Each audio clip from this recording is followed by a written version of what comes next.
Hey everyone! In this video you will learn here's how to sign out of Netflix on an LG Smart TV. Method 1. Using the Netflix app menu. 1. Open the Netflix app on your LG Smart TV. 2. Using the remote. Navigate to the left to open the menu. 3. Scroll down and select Get Help or Settings, depending on your TV model. 4. Select Sign Out. 5. Confirm by choosing Yes when asked. Method 2. Using a secret code if the menu is missing. 1. Open the Netflix app to the home screen, not while watching a show. 2. On your remote, enter the following sequence. Up, up, down, down, left, right, up, up, up, up. 3. This opens the diagnostic screen.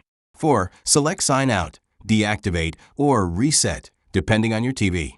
Once signed out, the app will return to the sign-in screen. And that's it. Thanks for watching. Don't forget to like and subscribe to see more content like this.